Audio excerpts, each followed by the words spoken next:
And now, here are the finalists for the 2017 Prince George's County Teacher of the Year. First, from Deerfield Run Elementary, Emily Freeman. Show me the money! If it looks like pennies from heaven are falling in teacher Emily Freeman's classroom, it merely confirms what everyone at Deerfield Run already knows, that Miss Freeman is a wealth of talent and showers her students with plenty of riches, be they monetary or otherwise. So I think you're probably on the right track. You've got support from all your friends. Great job. This 16-year teaching veteran, who expertly delivers special education services for kindergarten through 5th grade, prides herself on meeting each of her students' needs without everybody taking notice. I love the fact that our school is committed to inclusion, and I don't think you would have been able to tell that any of my students had any different learning styles than anyone else. And if Emily looks like she's having fun teaching about decimals using real menus and fake money, well, that's because she is. Renowned for her clever classes, her war whoops, and her fleet feet, Emily is quite simply Deerfield's darling. She's a girl on the run. Running is her thing. And we had a program called Girls on the Run, and I remember Ms. Freeman, to promote that, she had these bright, colorful, striped socks all the way up to her knees. She's full of life, and at staff meetings, she's like, woohoo, that's like her thing. The woohoo, that's her trademark. Every single day is an adventure. I just love the fact that I can never predict what's going to happen in the next day. I have my schedule. That means nothing, because every day is an adventure. The kids always have new things. Watching their light bulb go on is the most amazing experience. And I've been doing it for a long time. People keep saying, how long are you going to teach? Da, da, da. I say, I love it. Why wouldn't I do what I love? Emily's sense of whimsy isn't lost on her students, who often learn lessons both intentional and not. Tell me something you've learned from her, something that you think, boy, Miss Freeman taught me that. I think that she taught me the way that learning is fun no matter how you do it, and she lets us learn like new fun ways to do it. It doesn't matter if we make it up or she makes it up, as long as it works. I learned today that I'm gonna be rich. That's Emily Freeman, a special educator whose students know if they stick with her, they've struck it rich.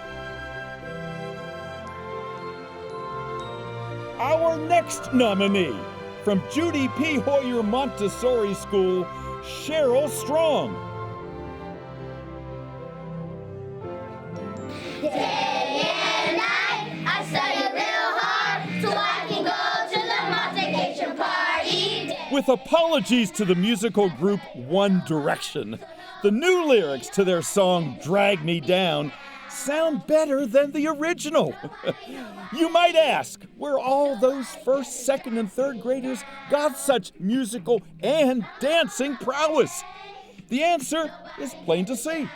It's Hoyer Montessori's master maestro and ace mathematician, the one and only Cheryl Strong. You're only like 8 years old and you're doing something that high school kids struggle with. And you've got it. High five, Gorman. Yes. Armed with an MBA in finance and 26 years of experience in the classroom, Cheryl Strong can't get over her young students' algebraic skills that they've honed with the help of fish crackers and the robots they've built that can rock and roll and walk with the best of them. Small wonder that Cheryl left private industry for the public schools. I get up every morning and it's not even a job. When I was in the business world, I got up and was like, I got to go to work. Here I come here, I don't go to work. I play all day, and I love it. Where do you go and get that kind of fun? And you can see the joy in children. So that's why I do it. Cheryl's colleagues, including her principal, have long taken notice of the star in their midst. And let me just tell you, Miss Strong is a firecracker. Every kid in this school loves to go to Miss Strong's class. If she's doing a club after school, she's got all that energy and enthusiasm and passion for whatever it is that she's doing, and all the kids want it. Everybody wants to be where she is. But is she the teacher of the year? She is the teacher of the millennium. Miss Strong is absolutely extraordinary. I cannot think of many adjectives that are awesome that don't describe her. She's amazing. She is definitely fit and suited to be teacher of the year. And while the students are happy to learn that their fish aren't just for counting. And you can come here and you could teach mathematics with fish, goldfish crackers. They might not have a pegboard, but they got goldfish. And then later on, we're going to eat the fish. So they do get to eat the fish. Yes, we do get to eat the fish. And happy that they have Miss Strong as their teacher. Their verdict on her performing skills is, shall we say, mixed. Do you like this class? Yes. Tell me why. Because my teacher is amazing, and she makes sure that everybody understands their work, and she takes her time to show us how to do our work, and I just like that. Is she a good singer? No, She's not a good singer. Is she a good dancer? maybe. Yeah. Is she a good teacher? Yes. That's Cheryl Strong, a wizard at carrying numbers, maybe not so much at carrying a tune. Finalist number 3, from Robert Goddard Montessori, Karuna Scaria. I can smell vinegar. The smell of vinegar notwithstanding, there were no sour notes coming from Karuna Scaria's class recently, as her students and a miniature volcano erupted with laughter and fake lava, respectively. Yes, it was a lesson on volcanology and island formation, featuring those time-honored fizz formers, baking soda and vinegar. And you have to remember that volcanoes don't really erupt with baking soda and vinegar, okay? So this is just for a modeling. Just as making a real volcano takes a lot of work, so too is making a model of one. Witness the Goddard students breaking a sweat as they battled clay that refused to budge.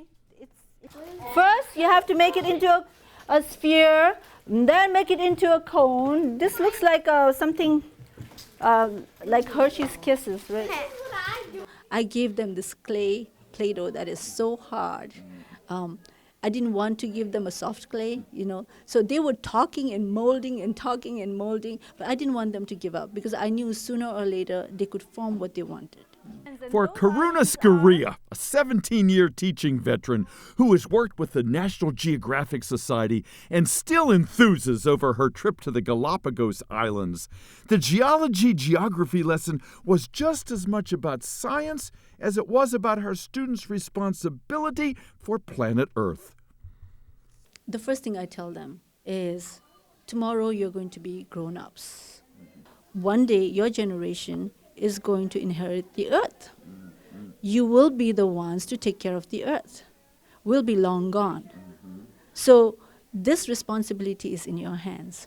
For teachers who know Karuna well and whose children have often been in her care, there is high praise indeed for her passion and her energy.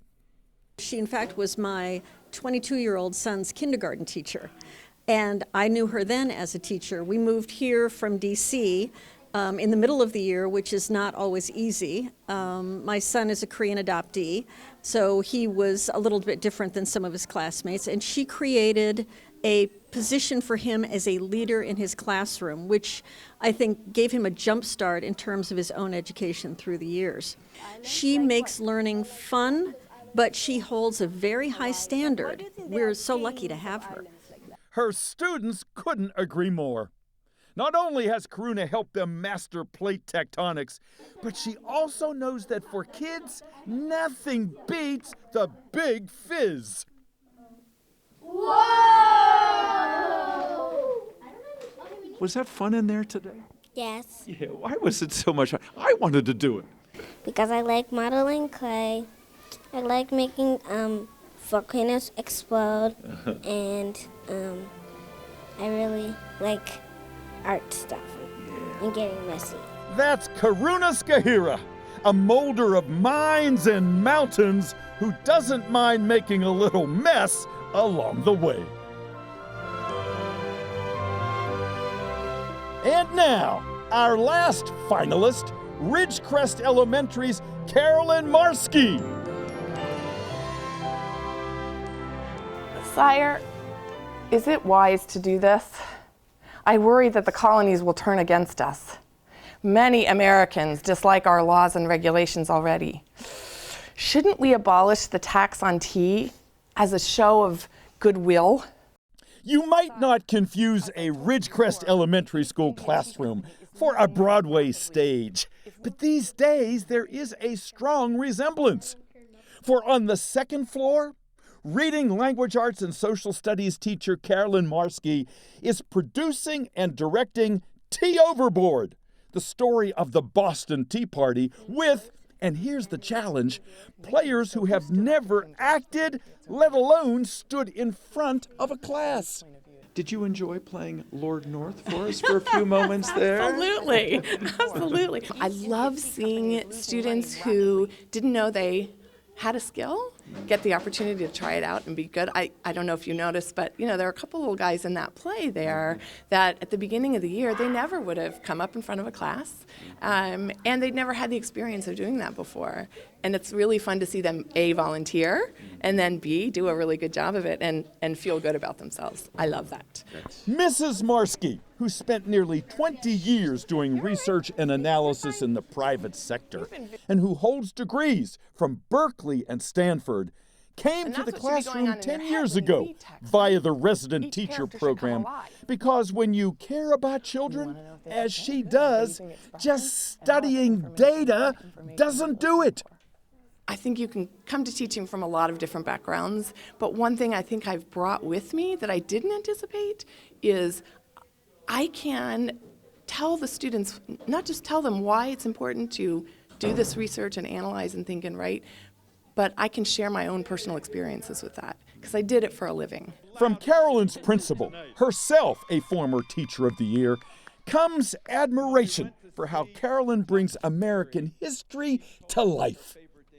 They study the American Revolution, and you'll come in here when they perform their plays, and there will be rifles, and there will be the Boston Tea Party reenacted. So every day you walk in here, it's something different, and it's just magnetic. She really exudes and represents all great teachers, and that's why she should be the Teacher of the Year. But Carolyn knows that teaching is about more than just history. It's primarily about the human heart. My son came here in third or fourth grade, and he had trouble reading. He had trouble in math. He had teachers in the past that affected his self-esteem. And she looped with him fourth and fifth grade, and she changed him. When they're nervous about something or worried or stressed, and you give them a little pointer, the way they relax, to see them and then try it and break it down for them, instead of a task or a school being stressful, it's manageable. Okay, I can do that. And then I know, I've got something to build on. From Carolyn's newly confident actors come tributes to her personality and her patriotism, sentiments they didn't have to memorize. Well, she's a really nice teacher. Sometimes when I have a hard time, she encourages me to not give up. She's such a nice teacher. I wish I can have her for a 6th grade teacher too, and for the rest of my years in school. Do you feel proud to be an American because of this class? Yes, very proud. Wow, that's great. And I bet you're proud of Miss Marski. Yeah, I hope she does a great job in being the teacher of the month. She actually could be the teacher of the year. How about that? Yeah. All we have to say to the Broadway cast of Hamilton is eat your heart out. That's Carolyn Marski, whose devotion to and love for teaching is no act. Once again, here are our 4 finalists for Teacher of the Year. Emily Freeman, Cheryl Strong, Karuna Scaria, and Carolyn Marski.